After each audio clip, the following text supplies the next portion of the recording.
السلام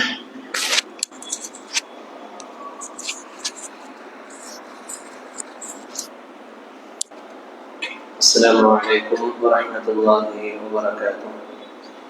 الحمد لله رب العالمين والصلاة والسلام على رسوله الأمين وعلى آله وصحبه أجمعين. கண்ணியத்திற்குரிய அல்லாஹ்வின் நல்லடியார்களே, புனிதம் நிறைந்த ரமலானுடைய மாதத்தின் இறுதி பாகத்தில் தினந்தோறும் தராவீஹினுடைய தொடர் உரைகளாக திருக்குர்ஆனுடைய சில முக்கியமான அத்தியாயங்களில் விளக்க உரைகளை நாம் பகிர்ந்து கொண்டு வருகிறோம். அந்த வகையில் அல் கஹ்ஃப் அத்தியாயத்தினுடைய தொடரில் 3வது நாளுடைய இந்த அமர்விலே அல் கஹ்ஃப் அத்தியாயத்தினுடைய 4 வரலாறுகளில் மிக முக்கியமான வரலாறாக இருக்கக்கூடிய சையதுனா மூசா அலைஹிஸ்ஸலாம், ஹிதர் அலைஹிஸ்ஸலாம் அவர்களுக்கு மத்தியிலே நடந்த உரையாடல்கள், பரிமாற்றங்கள், அதற்காக வேண்டி நடத்தப்பட்ட பயணங்கள், இவற்றை குறித்த செய்திகளையும் அதில் கிடைக்கக்கூடிய படிப்பினைகளையும் இன்ஷா அல்லாஹ் பகிர்ந்து கொள்ள இருக்கிறோம். நேற்றைய தினம் வரைக்கும் 110 வசனங்களை கொண்ட அல் கஹ்ஃப் அத்தியாயத்தினுடைய 44 வசனங்களை நாம் செவியுற்றோம். அது சார்ந்த விளக்கங்களை பகிர்ந்து கொண்டோம். 45வது வசனத்திலிருந்து 59வது வசனம் வரைக்கும் அல்லாஹு தஆலா வரலாறு சார்ந்த இந்த செய்தியையும் பேசாமல் இந்த இடைப்பட்ட வசனங்களில் அல்லாஹ் மிக முக்கியமாக 45வது வசனத்தில் இருந்து 49வது வசனம் வரைக்கும் மறுமை சார்ந்த செய்திகளை அல்லாஹ் தஆலா நினைவூட்டுகிறார். மறுமை எப்படிப்பட்டது, அந்த மறுமைக்கு முன்னால் உள்ள இந்த உலகத்தினுடைய வாழ்க்கை எவ்வளவு அற்பமானது, அது ஒன்றும் இல்லாதது என்று சொல்லி தொடங்கி இந்த உலகத்தினுடைய எல்லா விஷயங்களும் உங்களுக்கு அலங்காரமாகத்தான் வழங்கப்பட்டிருக்கிறது என்று அல்லாஹ் சொல்கிறான். அதிலே உங்களுக்கு வழங்கப்பட்டிருக்கிற பொருளாதாரமாக இருக்கட்டும், உங்களுடைய பிள்ளை செல்வங்களாக இருக்கட்டும், எல்லாம் உங்களுக்கான அலங்காரங்கள் என்று அல்லாஹ் தஆலா தொடர்ச்சியாக இந்த உலகத்தினுடைய யதார்த்தங்களை சொல்லிவிட்டு அதற்கு பின்னால் அல்லாஹ் மறுமையை நினைவுபடுத்துகிறார். மறுமை நாள் எப்படிப்பட்டது? وَيَوْمَ نُسَيِّرُ الْجِبَالَ وَتَرَى الْأَرْضَ بَارِزَةً وَحَشَرْنَاهُمْ فَلَمْ نُغَادِرْ مِنْهُمْ أَحَدًا. அந்த மறுமை நாள் வந்துவிட்டால் எப்படிப்பட்ட நிகழ்வுகள் எல்லாம் ஏற்படும் என்பதை அல்லாஹ் விவரிக்கும் பொழுது وَيَوْمَ نُسَيِّرُ الْجِبَالَ, அந்த நாளில் நாம் மலைகளை அது இருக்கக்கூடிய இடங்களில் இருந்து பெயர்ச்சி எடுத்து விடுவோம் என்று அல்லாஹ் குறிப்பிடுகிறார். وَتَرَى الْأَرْضَ بَارِزَةً, அந்த மலைகளை பெயர்த்து எடுத்து விட்டால் இந்த பூமி ஒரு வெட்ட வெளியாக மாறிவிடும். அப்படிப்பட்ட ஒரு நிலைக்கு இந்த உலகத்தை, இந்த பூமியை நாம் மாற்றி விடுவோம் என்று அல்லாஹ் சொல்லிவிட்டு وَحَشَرْنَاهُمْ, அவர்கள் அத்தனை பேரையும், மனிதர்கள் அத்தனை பேரையும் நாம் எழுப்புவோம். மஹ்ஷர் என்கிற அந்த பெருவெளியிலே நாம் எழுப்புவோம். فَلَمْ نُغَادِرْ مِنْهُمْ أَحَدًا, அவர்களில் ஒருவரையும் நாம் விட்டு வைக்க மாட்டோம் என்று அல்லாஹ் தஆலா குறிப்பிடுகிறார்.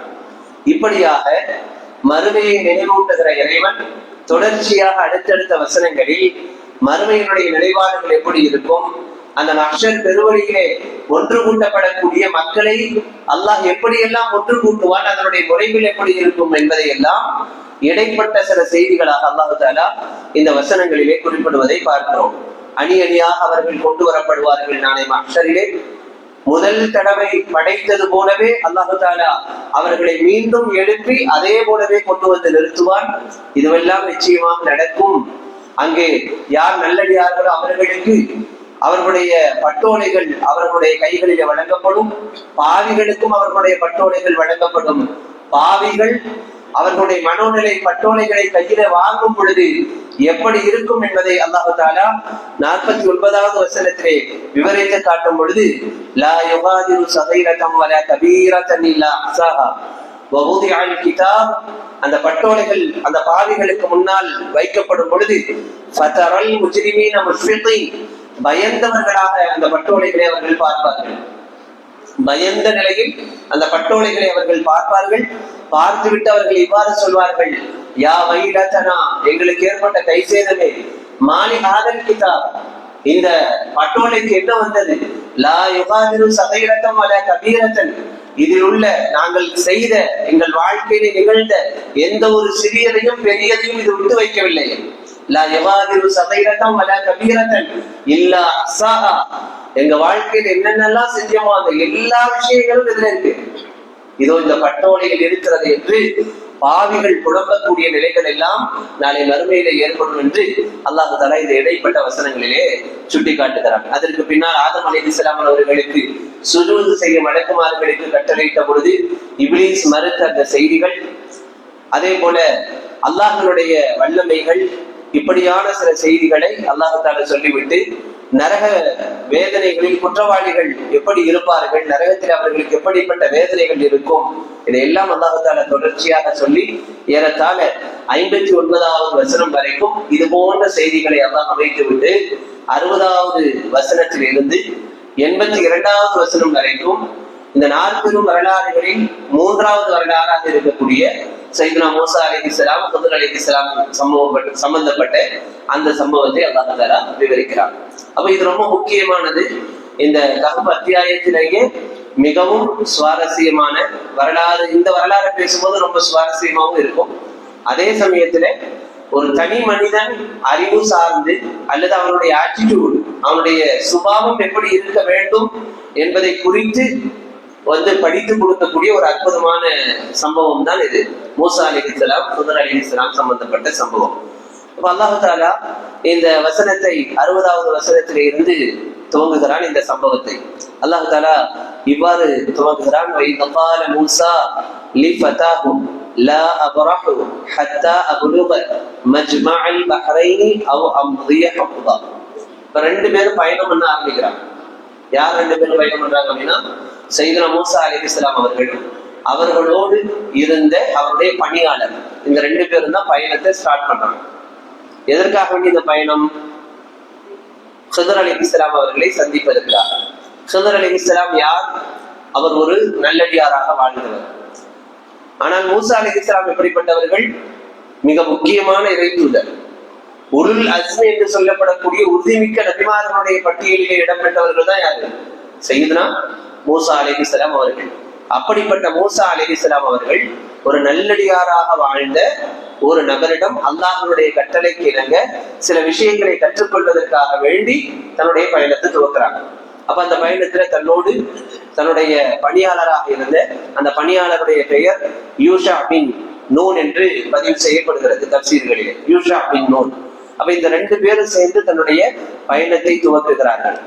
லா அப்ரஹு ஹத்தா அப்லுக மஜ்மஅல் பஹ்ரைன், என்ன சொல்லிட்டு பயணத்தை தொடங்குறாங்க அப்படின்னு சொன்னா, 2 கடல்கள் சங்கமிக்கக்கூடிய இடம் வரைக்கும் நம்ம என்ன செய்ய வேண்டியிருக்கும்? பயணம் பண்ண வேண்டியது இருக்கும். எதற்காக? அந்த சம்பந்தப்பட்ட நபரை சந்திப்பதற்காக, அல்லாஹ்வுடைய கட்டளைக்கு இணங்க. அப்படியாக பயணம் தொடர்கிறது. தஃசீர்களிலே விரிவுரையில் எழுதும் பொழுது 2 கடல் எங்கே அப்படின்னு எழுதும் போது பாரசீகத்தினுடைய கடல் மற்றும் ரோமானிய பேரரசுடைய கடல், இந்த 2ம் சங்கமிக்கக்கூடிய இடத்துக்கு தான் அவங்க பயணம் பண்ணி போறாங்க. இந்த பயணம் என்பது ஒரு மிக நீண்ட நெடிய பயணமாகத்தான் வரலாற்றிலே பதிவு செய்யப்படுது. அப்ப இவ்வளவு பெரிய நீண்ட நெடிய பயணத்தை ஒரு நபியாக இருந்த மிக முக்கியமான இறை தூதராக இருந்த சையதுனா மூசா அலைஹிஸ்ஸலாம் அவர்களுக்கு அந்த பயணத்தை கட்டளையிட்டு, அந்த பயணமும் எதற்காக? நபி அல்லாத ஒரு நபர், ஒரு இறை நேசராக இருந்த ஒரு நல்லடியார்கிட்ட போய் சில விஷயங்களை கத்துக்கணும்னு சொல்லி, ஏன் இதனால இப்படி ஒரு பணியை நபிக்கு அல்லாஹ் கொடுத்தான் அப்படின்னு சொன்னா, ஒரு சந்தர்ப்பத்திலே இதற்கு பின்னால் உள்ள பின்னணியை எழுதும் பொழுது ஹதீஸிலே ஒரு சந்தர்ப்பத்திலே மூசா அலைஹிஸ்ஸலாம் அவர்கள் பனு இஸ்ரவேலர்களோடு உரையாடும் பொழுது அவங்க ஒரு கேள்வி வைக்கிறாங்க, மனிதர்களிலேயே ரொம்ப அறிவான நபர் யாரு அப்படின்னு கேட்கும்போது மூசா அலைஹிஸ்ஸலாம் சட்டென்று ஒரு பதில் கொடுத்துட்றாங்க, என்னன்னு நான் தான் சொல்லிடுறாங்க. அப்ப இந்த வார்த்தைக்கான ஒரு பாடம், இதற்கு பின்னால் ஒரு பாடத்தை கற்பிக்க வேண்டும் என்கிற அடிப்படையிலே தான் இந்த பயணம் மேற்கொள்ளப்பட்டது என்பதை ரசூலுல்லாஹி ஸல்லல்லாஹு அலைஹி வஸல்லம் அவர்கள் அறிவிக்கக்கூடிய ஹதீசுகளின் வழியாகவும் நாம் பார்க்கிறோம். அப்ப இப்படி பயணங்களை மேற்கொண்டு போகும் பொழுது பயணத்துல அந்த பணியாளர் எல்லாம் அல்லாஹ்வுடைய கட்டளை, அல்லாஹ்வுடைய வழிகாட்டுதல். போகும்போது ஒரு மீனை கையில எடுத்துட்டு போகணும். மீனை கையில் எடுத்து கொண்டு போக வேண்டும். விரிவுரையில் அந்த மீன் எப்படிப்பட்ட மீன் அப்படின்னு சொன்னா காய்ந்த, அதாவது உப்பினால் தோய்க்கப்பட்ட காய்ந்த மீன். நம்ம பாஷையில சொல்றதா இருந்தா கருவாடு. அப்ப அந்த மாதிரி ஒரு மீனை கையில் எடுத்து வைத்துக் கொண்டு, அதை ஒரு கூடையில எடுத்து வைத்துக் கொண்டு அந்த யூஷா பின் நூன் அவர்கள் உடன் செல்கிறார்கள். மூசா அலைஹிஸ்ஸலாம் அப்படியே பயணத்தை மேற்கொண்டு போயிட்டே இருக்கிறாங்க. அப்படி போயிட்டே இருக்கும் பொழுது ஒரு பாறை, அந்த பாறையில சற்று அமர்கிறார்கள். சற்று அமர்ந்து அங்க ஓய்வு எடுக்கிறாங்க. அந்த ஓய்வு எடுக்கக்கூடிய நேரத்தில் அந்த கூடையில் இருந்த மீன் என்ன ஆகுது, அங்கிருந்து அப்படி கூடையில இருந்து ஸ்லிப் ஆகி எதற்குள்ள விழுது, கடலுக்குள் விழுந்து நீந்தி செல்கிறது. இந்த ஒரு நிகழ்வு அங்கே நடக்கிறது. இதெல்லாம் யாருடைய கவனத்துல இல்லாமல் நடக்குது, அந்த பணியாளருடைய கவனத்திலே இல்லாமல், யூஷா பின் நூன் அவர்களுடைய கவனத்திலே இல்லாமல் நடக்கிறது. ஆனா பின்னாடி அந்த பக்கம் கொஞ்சம் கடந்து போயிடும் போது அது அவருக்கு ஞாபகத்துக்கு வருது, இப்படி நடந்துச்சு, அந்த இடத்துலதான் இப்படி ஏதோ நடந்தது அப்படின்னு. ஆனா அந்த இடத்துல அவர் மறந்து போயிடுறாரு. கொஞ்ச நேரம் அவங்க என்ன செய்யறாங்க, களைப்பாடுறாங்க, தூங்குறாங்க. தூங்கி எந்திரிச்சு மறுபடியும் பயணத்தை தொடங்குறாங்க. அப்படி தொடங்கி கொஞ்ச தூரம் வரும் பொழுது ஃபலம்மா ஜாவஸ قال لفتاه آتنا غداءنا لقد لقينا من سفرنا هذا نصبا. கொஞ்சம் களைப்பா இருக்கு, அதனால என்ன பண்ணலாம், நாம கொஞ்சம் உணவு சாப்பிட்டு கொள்ளலாம், அந்த மீன் கொண்டு வந்தீங்கல்ல அதை கொஞ்சம் எடுங்க அப்படின்னு சொல்லி கேட்கும் பொழுதுதான் இவருக்கு நினைவு வருது, நம்ம அதை விட்டுட்டோம், அது எங்கேயோ தவறி போயிடுச்சு. அப்ப அவர் சொல்றாரு, قال أرأيت إذا أوينا إلى الصخرة فإني نسيت الحوت. காலை உணவை அவர் எடுங்கள் என்று சொன்ன பொழுது அப்பதான் இவருக்கு நினைவு வருது, அந்த பாறைக்கு பக்கத்துல இருக்கும் பொழுது என்ன செஞ்சோம், அந்த மீனை நாம் தவற விட்டு விட்டோம். மூசா அலைஹிஸ்ஸலாம் இவங்க சொல்றாங்க, فإني نسيت الحوت, நான் அந்த மீனை மறந்து விட்டேன். وما أنسانيه إلا الشيطان أن أذكره. அதை நினைவுபடுத்திக் கொள்வதற்கு ஷைத்தான் என்னை மறக்கடிக்க செய்து விட்டான், ஷைத்தான் மறக்கடிக்க செஞ்சதுனால அதை நினைவுபடுத்த முடியல அப்படின்னு சொல்றாங்க. வத்தகத சபீலஹு ஃபில் பஹரி அஜபா. அப்போ அது தனக்கென்று ஒரு வழியை ஏற்படுத்தி கொண்டது அந்த மீன் அப்படின்னு சொல்லி யாரு சொல்றாங்க, யூஷா பின் நூன் அவர்கள் சொல்கிறார்கள். அதை கேட்ட உடனேயே மூசா அலைஹிஸ்ஸலாம் அவர்கள் இப்படி பதில் சொன்னாங்க, قال ذلك ما كنا نبغي فارتد على آثارهما قصصا. அதுதான் நாம் தேடி வந்த இடம். எந்த இடத்துல மீனை தொலைச்சாங்களோ அதுதான் அந்த கடல் சங்கமிக்கக்கூடிய இடம். அந்த இடத்துலதான் நம்ம இருந்திருக்கணும், யாரை சந்திக்கிறதுக்கு, ஹிதர் அலைஹிஸ்ஸலாம் அவர்களை சந்திப்பதற்கு அங்கேதான் இருந்திருக்க வேண்டும். ஆனா நாம விட்டுட்டு வந்துட்டோம், மறுபடியும் வாங்க, ரிட்டர்ன் எங்க போலாம், அந்த இடத்துக்கு போலான்னு சொல்லி மூசா அலைஹிஸ்ஸலாம் அவர்கள் திரும்பவும் அந்த இடத்தை நோக்கி செல்கிறார்கள். அப்படி இடத்தை நோக்கி செல்லும் பொழுது ஃபவஜதா அப்தம் மின் இபாதினா, 65வது வசனத்தில் அல்லாஹ் இதை குறிப்பிடுகிறான். ஃபவஜதா அப்தம் மின் இபாதினா, நம்முடைய அடியாரிலிருந்து ஒரு அடியாரை அந்த இருவரும் பெற்றுக்கொண்டார்கள். யார் இருவரும், மூசா அலைஹிஸ்ஸலாம் அவர்களும் யூஷா பின் நூன் அவர்களும் திரும்ப அந்த இடத்துக்கு வந்த உடனே யாரை பார்க்கிறாங்க, ஹிதர் அலைஹிஸ்ஸலாம் அவர்கள் அங்கே இருப்பதை பார்க்கிறார்கள். அப்ப இந்த இடத்துல விரிவுரைகளை எழுதும் பொழுது ஹிதர் அலைஹிஸ்ஸலாம் அங்க இருக்கிறாங்க. இதன் கீழே ஒரு ஹதீஸ் பதிவு செய்யப்படுகிறது. மூசா அலைஹிஸ்ஸலாம் அவர்கள் தான் அறிவாளி என்று உரை நிகழ்த்தியதனுடைய விளைவாகத்தான் அல்லாஹ் இப்படி ஒரு நிலையை ஏற்படுத்தினான். பெருமானார் ஸல்லல்லாஹு அலைஹி வஸல்லம் சொல்றாங்க, அல்லாஹ்வே நன்கறிந்தவன் என்று கூறியிருந்தா அது ரொம்ப நல்லதா இருந்திருக்கும். ஏன் அந்த மக்கள் அறிவாளி யாரு அப்படின்னு கேட்டிருந்தப்போ பதில் எப்படி சொல்லி இருக்கலாம், மூசா அலைஹிஸ்ஸலாம் அல்லாஹ்வுக்கு தாங்க தெரியும் அப்படின்னு சொல்லி இருக்கலாம். நான் தான் ஒரு வார்த்தையை சொல்லிட்டதுனால ஏற்பட்ட ஒரு பயணம் தான் இந்த பயணம். ஹிதர் அலைஹிஸ்ஸலாம் அவர்களை சந்திக்க நேரிட்டதற்கான காரணங்கள் எல்லாம் இதுதான் அப்படின்னு சொல்லிட்டு நேரடியா போய் ஹிதர் அலைஹிஸ்ஸலாமை பார்த்த உடனே சலாம் சொல்றாங்க. யாரு, மூசா அலைஹிஸ்ஸலாம். அப்ப மூசா அலைஹிஸ்ஸலாம் சலாம் சொன்ன உடனேயே ஹிதர் அலைஹிஸ்ஸலாம் அவங்க சொன்ன பதில் என்னன்னா, கேட்ட கேள்வி, இது இந்த பகுதியில் இருப்பது போன்ற ஒரு சலாமா தெரியலையே, இங்க வாழக்கூடிய மக்கள் முகமது சொல்றது மாதிரி ஒரு வார்த்தையா தெரியல, இந்த வார்த்தையில கொஞ்சம் வித்தியாசம் இருக்குன்னு சொல்லிட்டு யார் நீங்க அப்படின்னு கேக்குறாங்க. நான் தான் மூசா என்று பதில் கொடுக்குறாங்க. மூசா அப்படின்னு சொன்னா இறை தூதர் மூசாவா அப்படின்னு கேக்குறாங்க. ஆம், நான் தான் இறை தூதர் மூசா அலைஹிஸ்ஸலாம் என்று சொல்லிட்டு நான் உங்களோடு வரலாமா அப்படின்னு அனுமதி கேட்கிறான். உங்களோடு நான் பயணத்தை தொடரலாமா? இப்படியான பேச்சு நடந்துட்டே இருக்கும்போது விரிவுரையில எழுதுறாங்க, அந்த நேரத்துல கடல்ல ஒரு சிட்டுக்குருவி வந்து உட்கார்ந்து கடலுடைய ஒரு பகுதியில உட்கார்ந்துட்டு தன்னுடைய அகலால் அப்படி ஒரு கொஞ்சம் கொத்தி தண்ணீரை எடுத்துட்டு ரிட்டர்ன் போகுது. இதை பார்த்துட்டு மூசா அலைஹிஸ்ஸலாம், ஹிதர் அலைஹிஸ்ஸலாம் மூசா அலைஹிஸ்ஸலாம்னு சொல்றாங்க, அது கடல் தண்ணீருக்கு அந்த அகல்ல கொத்திட்டு போன ஒரு சொட்டு தண்ணி எடுத்துட்டு போன அந்த தண்ணீரும் இருக்கு. இதுதான் உங்களுக்கும் எனக்கும் உள்ள வித்தியாசம், உங்களுடைய அறிவுக்கும் என்னுடைய அறிவுக்கும் உள்ள வித்தியாசம்னு சொல்லி அதோட ஸ்டாப் பண்ணிக்கிறாங்க.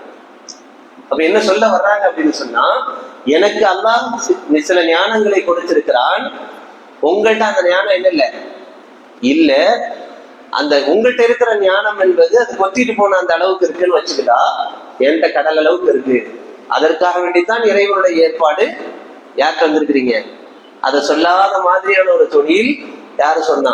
ஹிதர் அலைஹிஸ்ஸலாம் அவர்கள் சொன்னார்கள்ங்கிற விளக்கத்தையும் தஃசீர்ல என்ன செய்றாங்க, எழுதுறாங்க. அப்ப இந்த அடிப்படையில அவங்களுக்குள்ளார பேச்சுகள் நடக்குது.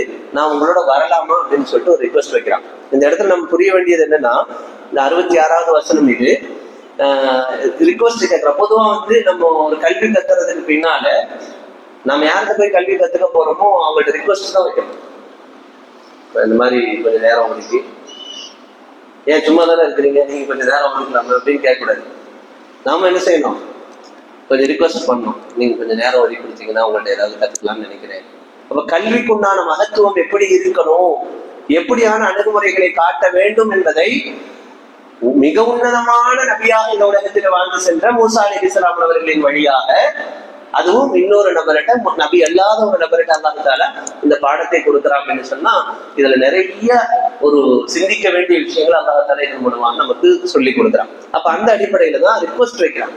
என்ன ரிக்வஸ்ட் வைக்கிறாங்க? 66வது வசனத்துல அல்லாஹ் தஆலா சொல்றான், قال له موسى هل اتبعك على ان تعلمني مما علمت رشدا. உங்களுக்கு கற்றுக் கொடுக்கப்பட்ட நன்மையானவற்றை நீங்கள் எனக்கு கற்பிக்கும் பொருட்டு உங்களை நான் பின்தொடரட்டுமா அப்படின்னு கேட்கிறாங்க.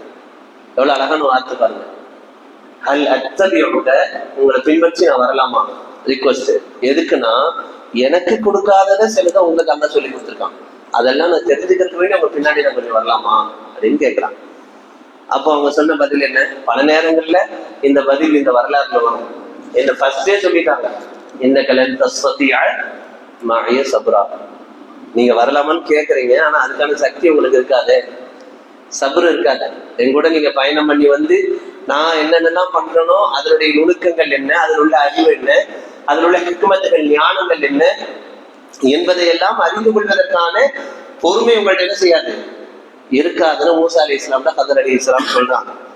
இல்ல இருந்தாலும் அங்க முரண்படுறாங்க.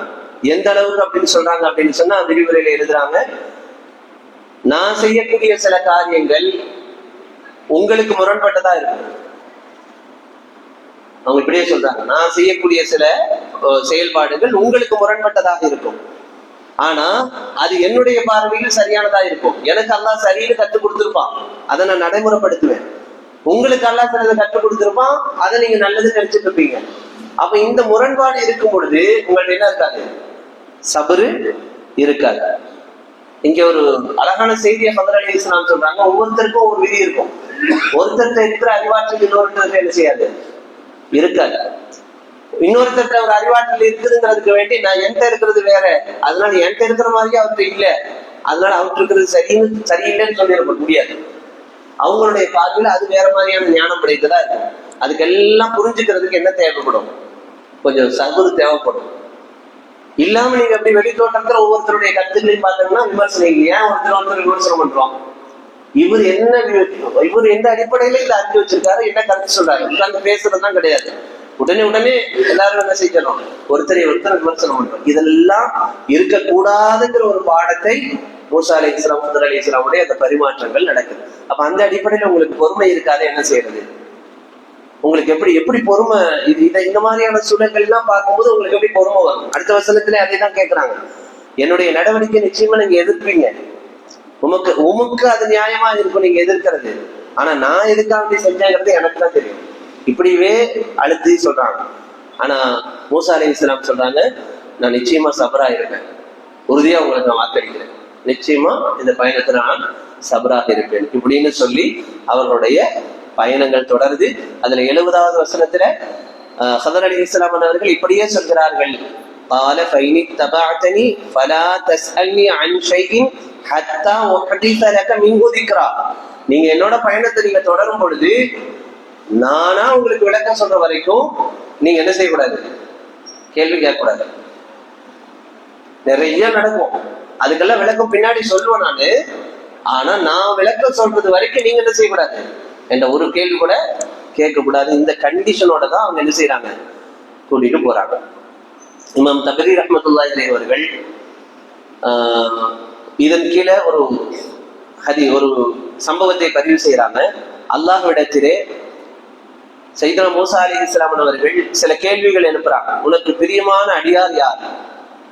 அப்ப அல்லாஹ்வின் புறத்திலிருந்து பதில் என்னன்னா, என்னை மறக்காமல் யார் நினைவு கூறுபவராக இருக்கிறாரோ அவர்தான் எனக்கு பிரியமான அடியார்.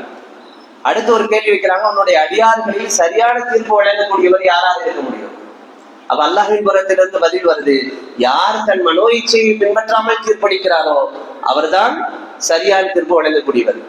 அடுத்து ஒரு கேள்வி வைக்கிறாங்க, உன்னுடைய அடியார்களில் நன்கு அறிந்த நபர் அப்படின்னு நீ யார சொல்லுவீங்க, நீ யார சொல்ற அப்படின்னு தன் ரப்பட்ட கேள்வி வைக்கிறாங்க.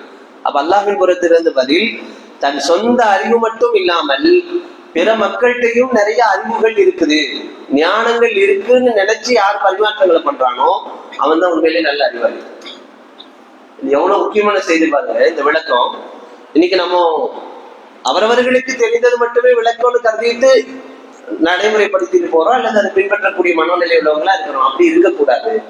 ஒவ்வொருத்தட்டையும் ஒவ்வொரு விதமான ஞானங்கள் இருக்கும். அப்ப மூசா அலைஹிஸ்ஸலாம் கேள்வி வைக்கிறாங்க, உண்மையில அறிவாளி யார் அப்படின்னு சொன்னா, தன்னிட்ட இருக்கிற அறிவு மட்டும் அறிவுன்னு நினைக்காம, இப்ப இங்க இருக்கிற அத்தனை பேர்த்தையும் ஒவ்வொரு அறிவு இருக்கு, ஒவ்வொரு ஆற்றல் இருக்கு. அது எனக்கு அந்த எல்லாமே ஒவ்வொரு நபரிடமும் ஒவ்வொன்று வரும் பொழுது அதை நான் பின்பற்றுவதற்கு ரொம்ப ஒரு அற்புதமான ஒரு விஷயமா மாறிடும். அதை நான் எடுத்து நடக்கும் போது என்னுடைய லைஃப்ல நிறைய மாற்றங்கள் வரும். இவர் தான் அறிவாளின்னு சொல்லிட்டு அல்லாஹ்வின் புறத்திலிருந்து மூசா அலைஹிஸ்ஸலாம் பதில் வருது. அடுத்து இன்னொரு கேள்வி கேட்கிறாங்க, என்னை விட அறிந்தவர்கள் யாராலும் இருக்கிறார்களா?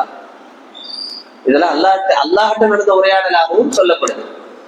அப்பதான் இருக்கிறார்கள் அப்படின்னு சொல்லிட்டு அல்லாஹ் தாலா யார்கிட்ட அனுப்பி வைக்கிறான், ஹதர் அலைஹிஸ்ஸலாம் அவர்களிடத்துல அனுப்பி வைக்கிறான்னு இந்த இடத்துல இந்த சம்பவத்தையும் அறிஞர்கள் எழுதுறாங்க. அப்ப இந்த அடிப்படையில இங்க ஒரு கண்டிஷன் என்ன அப்படின்னு சொன்னா, நடக்கிற எல்லா விஷயங்களுக்கும் விளக்கம் நானாக சொல்லும் வரைக்கும் நீங்க என்ன செய்யக்கூடாது, கேள்வி கேட்க கூடாது அப்படிங்கிற ஒரு கண்டிஷனோட கூட்டிட்டு போறாங்க.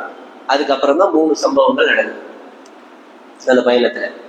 ஃபர்ஸ்ட் என்ன, அந்த பயணம் பண்ணி போகும்போது இடையில கடல் பயணம் மேற்கொள்ளப்படுது. அந்த கடல் பயணத்துல ஒரு கப்பல்ல ஏறுறாங்க, மரக்கப்பல்.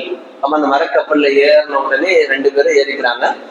அதை இயக்கிட்டு போறவர் போறாரு. அது அவங்க அந்த இடத்துல வசித்த மக்களுடைய ஒரு வாழ்வாதாரமாகவே அது இருந்தது, கப்பல்ல பயணம் பண்ணி கூட்டிட்டு போறது, அதன் வழியாக சம்பாத்தியம் பண்றதுங்கிறது. அப்படி இந்த கப்பல்ல ஏறி அவங்க உட்கார்ந்து இருக்கும் போது உட்கார்ந்த உடனேயே ஹதர் அலைஹிஸ்ஸலாம் என்ன வேலை செஞ்சாங்க, என்ன பண்ணாங்க, ஒரு ஓட்டை போட்டாங்க இல்லையா? அப்ப இந்த ஓட்டை போட்ட உடனேயே, எப்படி நீங்க கடல்ல பயணம் பண்ணும் போது கப்பல்ல ஓட்டை போட்டா யாருக்கு கோவம் வராது இல்லையா? யோசிச்சுவாங்க. கடல் அதாவது கப்பல் பயணமே அது ஓட்டை இல்லாத வரைக்கும் கப்பல் பயணம். போன உடனே ஏறி உட்கார்ந்த உடனே கப்பல்ல ஓட்டையை போட்டாங்கன்னா யாருக்கு பொறுமை இல்லை? நம்மலாம் என்ன பண்ணிருப்போம், மூசா அலைஹிஸ்ஸலாம் கொஞ்சம் பொறுமையா இருந்திருப்பாங்க. நாம என்ன பண்ணிருப்போம், பிடிச்சி தள்ளி விட்டுருப்போம்.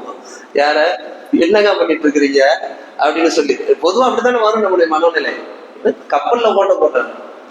அப்போ ஓட்ட போடுறாங்க, உடனே கேள்வி கேட்க ஆரம்பிச்சாங்க யாரு, மூசா அலைஹிஸ்ஸலாம்.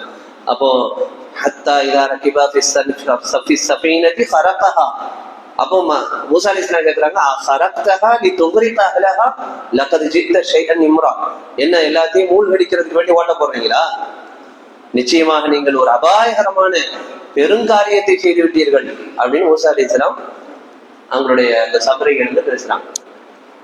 உடனே அவங்க வச்ச கேள்வி, கால அலம் அகுல் லக இன்னக லன் தஸ்ததிஅ மாய சப்ரா. சொன்னா நீங்க பொறுமையா இருக்க மாட்டீங்கன்னு நான் சொன்னா இல்லையா அப்படின்னு சொல்லி ஒரு கேள்வி எழுப்புறாங்க. உடனே மூசா அலைஹிஸ்ஸலாம் ஃபர்ஸ்ட் அட்டெம்ப்ட்ங்கறனால என்ன வார்த்தை சொன்னாங்க, லா துஆஃபிதுனி பிமா நஸீது வலா துர்ஜத்னி மின் அம்ரி யுஸ்ரா. நான் மறந்துட்டேன், பொதுவா நம்ம எப்பவுமே ஃபர்ஸ்ட் தப்பு பண்ணிட்டா என்ன சொல்லுவோம்? ஃபர்ஸ்ட் தப்பு பண்ணிட்டா எடுத்தோடனே நமக்கு வர்ற அந்த எக்ஸ்கியூஸ் எப்படி வரும்னா, நீங்க சொன்னதுதான் ஞாபகம் இருந்துச்சு, இருந்தாலும் தப்பு பண்ணிட்டேன் அப்படி சொல்ல மாட்டோம். மறந்துட்டேங்க, சரி மறந்துட்டேன் அப்படின்னு சொல்லி அவர் சொல்றாரு. மறந்துட்டேங்கிறதுனால யாரும் எதுவும் சொல்லல. ஹுதர் அலைஹிஸ்ஸலாம் கண்டிஷனோட பேசல. அடுத்து ஃபன்தலகா, அப்படி மறுபடியும் நடந்து போறாங்க. ஹத்தா இதா லகியா குலாமன், ஹத்தா இதா லகியா குலாமன், ஒரு சின்ன சிறுவனை சந்திக்கிறார்கள். அந்த சிறுவன் விளையாண்டுட்டு இருக்கா, அப்படியே அழகான சிறுவன். அந்த அழகான சிறுவன் விளையாடி கொண்டிருப்பதை பார்த்து, விளையாடிட்டு இருக்கிற அந்த ஒரு சந்தர்ப்பத்தில் ரெண்டு பேரும் கடந்து போயிட்டே இருக்கிறாங்க. டக்குன்னு அந்த சிறுவனை பிடிக்கிறாங்க. யாரு? ஹுதர் அலைஹிஸ்ஸலாம் தலையை முடிச்சு திருவுறாங்க. சிறுவனுக்கு பார்த்தாயிரம். இதெல்லாம் தப்சீர்ல இப்படிதான் இருக்கு. நீங்க எடுத்து பாத்தீங்கன்னா டக்குன்னு கையில பிடிக்கிறாங்க, மூத்தாக்கிறாங்க. அந்த சிறுவன் இறந்து போறாங்க. பாருங்க, ஒவ்வொரு காரியமும் பாருங்க, அல்லாஹ் எவ்வளவு ஒரு அறிவு ஞானத்தை பெறுவதற்கு பின்னால் எவ்வளவு பெரிய சபுரு நமக்கு தேவைப்படுதுங்கிறத அல்லாஹ் தஆலா உணர்த்துறான். ஒவ்வொன்றும் சின்ன காரியம் கிடையாது. அழகா விளையாண்டுட்டு இருந்த சிறுவன், பார்வைக்கு அப்படித்தானே தெரியும். ரொம்ப அற்புதமா விளையாண்டுட்டு இருந்த சிறுவனை போட்டு அவன் பாட்டுக்குள்ள விளையாண்டு இருக்கான், நம்ம பாட்டுக்கு போயிட்டு இருக்கிறோம். சம்மந்தமே இல்லாம இதுக்கு பிடிச்சி நீங்க அந்த பையனை கொள்ளணும் அப்படின்னு சொல்லி பார்த்த உடனேயே மறுபடியும் என்ன வந்துருச்சு? கோபம் வந்துருச்சு. யாருக்கு? மூசா அலைஹிஸ்ஸலாம் அவர்களுக்கு. அடுத்தவங்க ஒரு வார்த்தை சொல்றாங்க, ஹத்தா இதா லகியா குலாமன் ஃபகதலஹு قال அகதல்த நஃப்ஸன் ஸகியத்தன் பிகைரி நஃப்ஸ், ஒரு பரிசுத்தமான உயிரை போய் கொல்றீங்களே.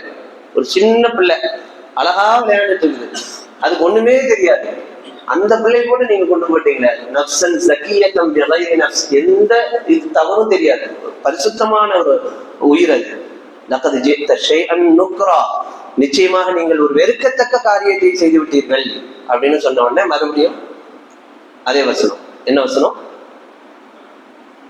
قال ألم أقل لك, மனப்பாடம் இல்லையா? அப்ப இன்ஷா அல்லாஹ் இந்த ரமலான் முடியறதுக்குள்ளார எல்லாரும் கற்பனை என்ன செஞ்சிடணும்? மனப்பாடம் பண்ணிடணும். அலம் அக்குல் லக இன்னக லன் தஸ்ததிஅ மஇய ஸப்ரா, சொல்லலையா? நீங்க பொறுமையா இருக்க மாட்டீங்கன்னு எனக்கு தெரியுமே அப்படின்னு சொல்றாங்க. ரெண்டாவது. அடுத்து அப்போ மறந்துட்டேன்னு சொல்ல முடியாதுல்ல. ரெண்டாவது என்ன சொல்றாங்கன்னா, இன் சஅல்துக அன் ஷைஇன் பஅதஹா ஃபலா துஸாஹிப்னி, இதுக்கு மேல கேட்டேன்னா என்ன கேளு. அவங்க சொன்ன வார்த்தை அந்த துணியே அதுதான். இதுதான் லாஸ்ட். இதுக்கு மேல ஒரு தடவை நான் கேட்டேன்னா ஃபலா துஸாஹிப்னி, உங்க கூட வச்சுக்காது அப்படின்னு சொல்லி. அப்புறம் தான் நம்ம ஏதாவது தப்பு பண்ணிட்டோம்னா அவங்கள்ட்ட நம்ம ஃபர்ஸ்ட் மறந்துட்டேன்னு சொல்லுவோம். ரெண்டாவது தப்பு பண்ணிட்டோம்னா இதுதான் லாஸ்ட்டுங்க, இன்னி ஒரு தடவை தப்பு வந்துச்சுன்னா நீங்க என்ன நடவடிக்கை வேணாலும் எடுங்கன்னு சொல்லுவோமா இல்லையா? அது மாதிரி வார்த்தை தொழில அது பலகத்தம் இல்லதுன்னு உதுரா, இதுக்கு மேல நான் ஒரு காரணத்தை உங்கள்கிட்ட கேட்க மாட்டேன், இதுதான் லாஸ்ட், மறுபடியும் எக்ஸ்கியூஸ் எல்லாம் வரமாட்டேன் அப்படின்னு சொல்லி 2 தடவை எக்ஸ்கியூஸ், 3வது தடவை நோ காம்ப்ரமைஸ், நீங்க என்ன வேணாலும் நடவடிக்கை எடுக்கலாம் அப்படிங்கிற மாதிரியான தொழில் யார் சொன்னா? மூசா அலைஹிஸ்ஸலாம் அவர்கள் சொன்னார்கள். அதுக்கு மேல ஏதாவது தப்பு பண்ணிட்டேன்னா நீங்க என்ன வச்சுக்காதீங்க. இதற்கு கீழே அபூதாவுதுல வரக்கூடிய ஒரு ஹதீஸை ரசூலுல்லாஹி ஸல்லல்லாஹு அலைஹி வஸல்லம் அவர்கள் இந்த வசனத்தின் கீழே இப்னு கஸீர் ரஹ்மத்துல்லாஹி அலைஹி இந்த ஹதீஸை பதிவு செய்யறாங்க. என்ன அப்படின்னு சொன்னா, பெருமானார் அவங்கள்ட்ட ஒரு வழமை இருந்தது. கடந்த கால நபிமார்களை பற்றி ஏதாவது சொல்ல வர்றாங்க அப்படின்னு சொன்னா அந்த நபிமார்களை பற்றி துவா செஞ்சுட்டு அந்த செய்தியை சொல்ல ஆரம்பிப்பாங்க. இது நபியினுடைய வழமை. அது மாதிரி மூசா அலைஹிஸ்ஸலாமை பற்றி இந்த விஷயம் சம்பந்தமாக ஒரு செய்தியை சஹாபாக்களோடு பகிர்ந்து கொள்ளும் போது எப்படி ஆரம்பிக்கிறாங்க அப்படின்னு சொன்னா, மூசா அலைஹிஸ்ஸலாம் அவர்களுக்கு அல்லாஹ் அருள் புரியட்டும் அப்படின்னு சொல்லிட்டு இந்த செய்தியை சொல்றாங்க. மூசா அலைஹிஸ்ஸலாம் சில விஷயங்களை கத்துக்கணுங்கிறதுக்கு வேண்டி யாரு கூட அனுப்பிச்சு வச்சாங்க? ஹுதர் அலைஹிஸ்ஸலாமோட அனுப்பிச்சு வச்சாங்க. 2 தடவை பொறுமையா இருந்தாரு. 3வது தடவையும் பழைய மாதிரியே கேட்டிருந்தா யாரு கூட இருந்திருக்க முடியும்? ஸல்லல்லாஹு அலைஹி வஸல்லம் சொன்னது, யாரு கூட இருந்திருக்க முடியும்? சும்மா எப்பவும் போல கேட்கிற மாதிரி இதை விட்டுருங்க அப்படின்னு கேட்டிருந்தா தொடர்ச்சியா 3, 4 கூட போயிருக்கும். ஆனா அந்த 2 தடவை முடிஞ்ச உடனே மூசா அலைஹிஸ்ஸலாம் என்ன சொல்லிட்டாங்க? இதுக்கு மேல நான் கேட்டேன்னா உங்களோட என்ன வச்சுக்காதீங்கன்னு சொல்லிட்டாங்கல்ல. அதனால 3 தடவையோட முடிஞ்சு போயிடுச்சு. 3 தடவை விட எக்ஸ்டெண்ட் பண்ணியிருந்தாங்கன்னா இன்னும் நிறைய விஷயத்தை மூசா அலைஹிஸ்ஸலாம் அவர்களின் வழியாக அல்லாஹ் தஆலா நிறைய விஷயங்களை இந்த மனித சமூகத்துக்கு கற்றுக் கொடுத்திருப்போம். இல்லைன்னா மூசா அலைஹிஸ்ஸலாமுக்கு நிறைய விஷயங்கள் தெரிய வந்திருக்கும். ஆனா அந்த 3ஓட நிறுத்திட்டாங்க மூசா அலைஹிஸ்ஸலாம் அப்படின்னு சொல்லக்கூடிய இந்த ஹதீஸை ரசூலுல்லாஹி ஸல்லல்லாஹு அலைஹி வஸல்லம் அவர்கள் சொல்லக்கூடிய ஹதீஸை அபூதாவுதுடைய அறிவிப்போடு இமாம் இப்னு கஸீர் ரஹ்மத்துல்லாஹி அலைஹி அவர்கள் பதிவு செய்றாங்க. அந்த மாதிரி ஒரு கண்டிஷன் வந்தாச்சு, இதுக்கு மேல நான் ஏதாவது தப்பு பண்ணேன்னா நீங்க என்ன செய்ய வேண்டாம். அப்போ 3வது சம்பவம் நடக்குது. அப்படி கொஞ்சம் தூரம் போறாங்க, ஒரு கிராமம். அந்த கிராமத்துல உணவுக்கான தேவை வருது. இந்த 2 நபர்களும் எங்களுக்கு யாராவது உணவளிக்கலாமே, ஒரு விருந்தளிக்கலாமேன்னு கேட்கிறாங்க. அவங்க அந்த கிராமவாசிகள் யாரும் அதுக்கு முன் வரல. அந்த ஒரு கவலையோட அங்கிருந்து அப்படி நடந்து வர்றாங்க, பயணப்பட்டு வர்றாங்க. ஒரு இடத்துல ஒரு சுவர் இருக்கிறது. அந்த சுவர் இடிந்து விழக்கூடிய நிலையில் இருக்கிறது. இதை யாரு சரி பண்றாங்கன்னா ஹிதர் அலைஹிஸ்ஸலாம் அவர்கள் சரி பண்றாங்க. சரியா நிறுத்தி வைக்கிறாங்க. வச்சுட்டு அங்கிருந்து நகர்றாங்க. அப்ப மூசா அலைஹிஸ்ஸலாம் வந்து கேள்வி கேட்கிறாங்க. சாப்பாடே கொடுக்கல. அவங்க அந்த துணி நம்ம புரிஞ்சுக்கிற மாதிரி சொல்றதா இருந்துச்சுன்னா, நமக்கு சாப்பிடவே நம்ம கேட்டோம், தேவைன்னு கேட்டோம், கொடுக்கறதுக்கான எல்லா வாய்ப்புகளும் இருந்திருக்கு, உணவே கொடுக்கல. அந்த ஊர்ல ஒரு சுவரு இடிஞ்சு விழுக்கிற மாதிரி இருக்கு. அதை நீங்க சரி பண்ணீங்க, ஓகே. சரி பண்ணதுக்கு ஏதாவது காசாக வாங்கியிருக்காங்க, ஏன் சும்மா ஏன் சேவை பண்ணிட்டு வரீங்க அப்படிங்கிற மாதிரி சூழ்நிலை கேட்கிறாங்க. நிறுத்துனீங்கல்ல, அதுக்கு ஏதாவது கூலியாவது வாங்கியிருக்கலாம்ல. குர்ஆன் சொல்லக்கூடிய வார்த்தை இது. ஹத்தா இதா அதையா அஹ்ல கரியத்தின் இஸ்தத்அமா அஹ்லஹா ஃபஅபவ் அன் யுதைஃபுஹுமா. விருந்து கொடுக்கல அவங்க. ஃபவஜதா ஃபீஹா ஜிதாரன், அங்க ஒரு சுவர் இருந்தது. யுரீது அன் யன்கத ஃபஅகமஹு, அது நின்னுட்டு இருக்கிற இடத்துல இருந்து கீழே விழுகிற மாதிரி நாடிட்டு நிக்குது. அப்படின்னா என்ன அர்த்தம்? அது விழுகிற மாதிரி சூழல்ல இருக்கும் பொழுது கால லவ் ஷிக்த லத்தஹதுத அலைஹி அஜ்ரா, அத ஃபஅகமஹு, அதை நிறுத்துறாரு. அப்பதான் மூசா அலைஹிஸ்ஸலாம் கேட்கிறாங்க, நீங்க நிறுத்துறதுக்கு லவ் ஷிக்த நீங்க யோசிச்சிருந்தீங்கன்னா லத்தஹதுத அலைஹி அஜ்ரா, அதுக்காக ஒரு கூலியை நீங்க என்ன செஞ்சிருக்க முடியும், வாங்கியிருக்க முடியும்னு சொன்ன உடனேயே அப்பதான் அடுத்து என்ன சொல்றாங்க, ஆதா ஃபிராக்கும் பைனி வபைனி. யார் பிரியறதுக்கு நேரம் வந்தாச்சு? மூசா அலைஹிஸ்ஸலாமும் ஹிதர் அலைஹிஸ்ஸலாம். நாம பிரியருக்கு ஒரு 10 நிமிஷம் எனக்கு விளக்கம் சொல்லணும்ல. அவங்க மூசா அலைஹிஸ்ஸலாமும் ஹிதர் அலைஹிஸ்ஸலாமும் பிரியறதுக்கான நேரம் வந்தாச்சுன்னு யார் சொல்றா? ஹிதர் அலைஹிஸ்ஸலாம் சொல்றாங்க, இதான் வந்தாச்சு, நீங்க மறுபடியும் கேள்வி கேட்டீங்கல்ல அப்படின்னு சொல்லி விளக்கம் சொல்றாங்க. அடுத்து ஒரு 3 வசனத்துல விளக்கம். நான் ஏன் அந்த கப்பலை ஓட்ட போட்டேன் அப்படின்னு சொன்னா, இந்த நல்ல கப்பல் பயணம் பண்ணி வரக்கூடிய நல்ல கப்பல்களை எல்லாம் அந்த கரைக்கு அப்பால் இருக்கக்கூடிய ஒரு கொடுங்கோல் அரசன் இந்த சாமானிய மக்களிடமிருந்து வரக்கூடிய அந்த கப்பல்களை எல்லாம் அபகரித்து வச்சுக்கிறது அவனுடைய வேலையா இருக்கு. அதை தடுத்து நிறுத்தணும்னா இதுல ஏதாவது ஒரு சின்ன டேமேஜ் ஏற்படுத்திட்டா அந்த கப்பல் வரும், பாப்பான், டேமேஜ் உள்ள கப்பல்னு சொல்லிட்டு விட்டுருவான். இவங்களுக்கான வாழ்வாதாரம் என்ன செய்யும், அப்படியே கண்டினியூவா இருக்கும். அதை கருத்திலே கொண்டு இறைவனுடைய அந்த ஏற்பாட்டின்படி நான் செய்ததற்கான காரணம் இதுதான், ஃபர்ஸ்ட் கப்பலை ஓட்டப்பட்டதுக்கான காரணம் இது அப்படின்னு விளக்கம் சொல்றாங்க. 2வது சிறுவனை கொலை செய்தது. சிறுவனை கொன்றதற்கான காரணம் இறைவனுடைய விதியில் இந்த சிறுவன் வளர்ந்து வரக்கூடிய ஒரு காலகட்டத்தில் அவன் ஒரு மிக பெரும் இறை மறுப்பாளனாக இருப்பான் என்பது இறைவனுடைய விதியில் உள்ளது. அப்ப மிகப்பெரிய வயசுக்கு வரும்போது அவனுடைய பெற்றோர்கள் சாலிஹான நபர்கள், அவர்களுக்கு ஒரு மிகப்பெரிய சவாலாக இந்த சிறுவன் இருப்பான் என்கிற அடிப்படையில் இறைவனுடைய அந்த கட்டளைக்கு இணங்க என்ன செய்யறோம், இவரை நான் கொன்றேன். ஆனா இதற்கு பகரமா அல்லாஹ்தால ஒரு சாலிஹான பிள்ளைய பின்னால் கொடுப்பதற்கு தயாராக இருக்கிறான். அந்த வசனத்திலே தயாராக இருக்கிறாங்கிற காரணத்தினால இந்த சிறுவனை கொலை செய்யக்கூடிய ஒரு நிலை உண்டானது. இது 2வது. 3வது, அந்த சுவரை சரி செய்ததற்கான என்ன காரணம் அப்படின்னு சொன்னா, நல்ல மனிதர் இந்த ஊர்ல ஒருத்தர் வாழ்ந்துட்டு இருக்கிறார். அவருக்கு 2 மக்கள் இருக்காங்க, ஆண் குழந்தைகள் இருக்காங்க. அந்த 2 ஆண் குழந்தைகளுக்கு சொந்தமான ஒரு புதையல் இந்த சுவற்றுக்கு கீழே இருக்கு. இந்த சுவர் இடிஞ்சு விழுந்துட்டா அந்த புதையல் மக்களுக்கு எல்லாம் தெரிய ஆரம்பிச்சிடும். அது அவங்களுக்கு கிடைக்கிறது கிடைக்காம போறதுக்கு வாய்ப்பு இருக்கு. அதை பாதுகாக்கணும்னா இந்த சுவர் கரெக்டா என்ன செய்யணும், நிறுத்தப்படணும். இந்த ஒரு செயலுக்காகத்தான் அந்த சுவரை நான் தடுத்து நிறுத்தினேன். அந்த புதையல் என்ன புதையல் வரும்போது அது அறிவு சார்ந்த புதையலாக இருக்கலாம், பொருள் சார்ந்த புதையலாக இருக்கலாம் என்றெல்லாம் விளக்கங்களை என்ன செய்யறாங்க, இது பண்றாங்க. அப்ப இந்த அடிப்படையில் தான் இந்த காரியத்தை நான் செய்தேன் அப்படின்னு சொல்லி ஹிதர் அலைஹிஸ்ஸலாம் அவர்கள் விளக்கம் சொல்லுவதோடு, அதாவது வசனம் 82 இதோட அந்த சம்பவம் நிறைவடைந்து இதற்கு பின்னால் துல்கர்னைன் அவங்களுடைய வரலாறு தொடங்குது. இப்ப இதில் உள்ள படிப்பினைகள் என்ன, நம்ம சொல்லவே உங்களுக்கு படிப்பினைகள் சிலது சிந்தனைக்கு வந்திருக்கும். இருந்தாலும் நம்ம சுருக்கமாக வார்த்தையாக இதில் உள்ள படிப்பினைகளை நம்ம விளங்கிக்கிறதா இருந்துச்சுன்னா ஒரு 12 படிப்பினைகளை இதுல இருந்து நாம் உட்கார்ந்து நம்ம இன்னொன்று ஆய்வு பண்ணோம்னா நிறைய செய்திகள் கிடைக்கும். அப்போ நம்ம யோசிச்ச அடிப்படையில சில தஃசீர்களுடைய விளக்கங்களின் அடிப்படையில ஒரு 12 செய்திகளை நம்ம பகிர்ந்து கொள்ள முடியும். முதலாவது என்ன அப்படின்னு சொன்னா, தன்னை விட அறிந்தவர் யாரும் இல்லை என்கிற எண்ணம் எப்போதும் நம்மகிட்ட இருக்கக்கூடாது. ஃபர்ஸ்ட் செய்தி, எனக்கு எல்லாம் தெரியும், என்னை விட ஒரு அறிவாளி இந்த உலகத்துல யாருமே இல்லைன்னு நினைக்க கூடாதுங்கிறத யாருக்கு அல்லாஹ் கற்றுக் கொடுத்தான்? சையதுனா மூசா அலைஹிஸ்ஸலாம் அவர்களுக்கு கற்றுக் கொடுத்தால் அது நமக்கான பாடமும் கூட. நம்ம பல நேரங்கள் என்ன யோசிப்போம், என்ன எனக்கு தெரியறதை விட உனக்கு தெரியுமா அப்படிதான் யோசிப்போம். நம்ம பிள்ளைகளை நம்ம வழி நடக்கும் போதே என்ன சொல்றோம், கேட்டதுக்கு பதில் என்ன சொல்றோமோ அது கேட்டுக்கணும். அங்கிட்ட இருந்து ரிப்பீட் என்ன செய்யக்கூடாது, வரவே கூடாது. பிள்ளைகளை வழிநடாத்துறதுல இருந்து தொடங்கி பல விஷயங்கள்ல நமக்கு எதை அக்செப்ட் பண்ண முடியாது, என்னை விட பலரும் தெரிஞ்சிருப்பாங்க, அவங்கள்ட்ட ஏதாவது ஒரு செய்தி இருக்கும். அப்ப இந்த எண்ணம் அறவே கூடாதுங்கிறது முதல் பாடம்.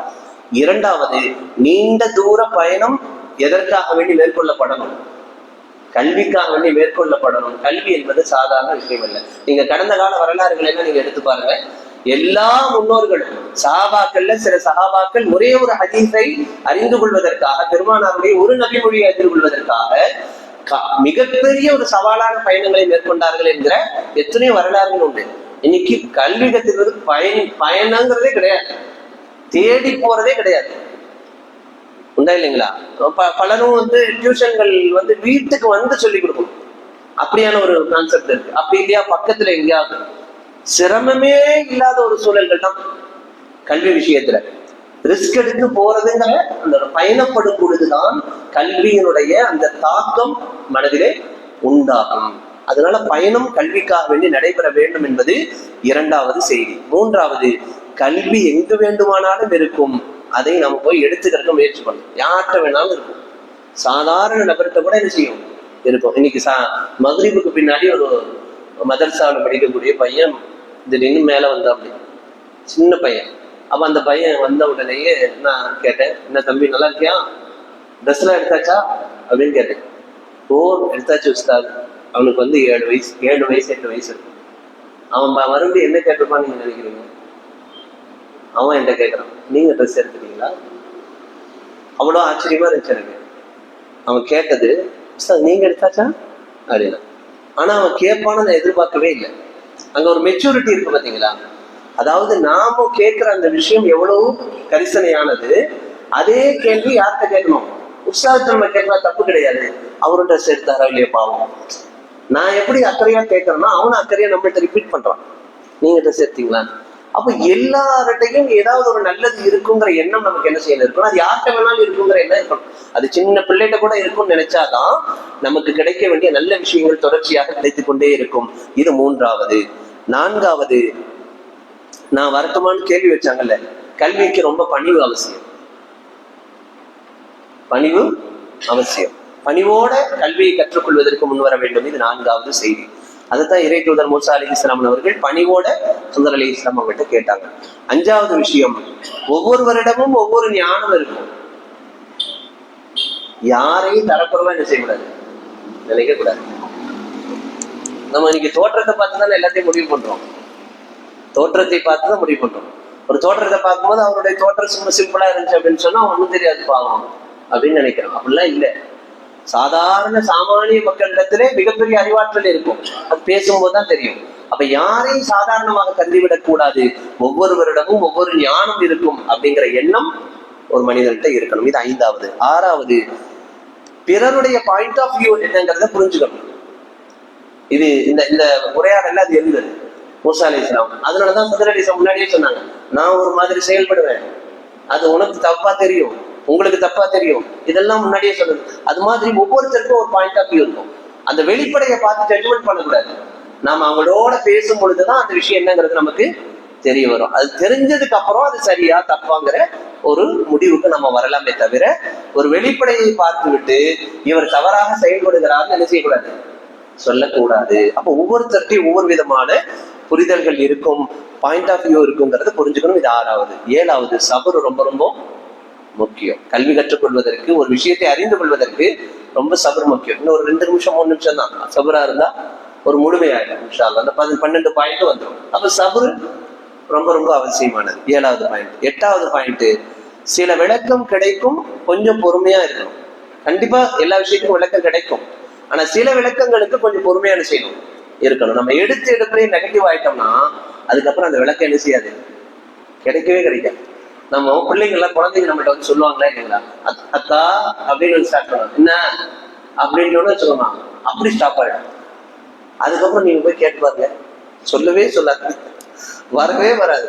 அத்தான்னு வரும்போது சொல்லுமான்னு நீங்க சொன்னீங்கன்னா எல்லாம் கிடைச்சிடும். கொஞ்சம் நம்ம சபரா இருந்தோம், நாம ஒரு டென்ஷன்ல உள்ள போனோடனே அத்தான்னு வரும்போது என்ன இப்ப என்ன கொஞ்ச நேரம் பொறுமையாது, நானே ஒரு அர்ஜென்ட்ல வந்திருக்கேன் வந்தோம்னு வச்சுக்கோங்க. அதுக்கப்புறம் நீங்க உட்கார்ந்து சாக்லேட் கொடுங்க, பிரியாணி கொடுங்க, அதுல வரவே அப்படியே வந்தாலும் சரி இவ்வளவு தூரம் கெஞ்சிரா ஒரு 2 வார்த்தை சொல்லிட்டு விட்டுருவோன்னு சொல்லிதான் சொல்லுமே தவிர அது சொல்ல வந்த முழு இதுவும் என்ன செய்யாது.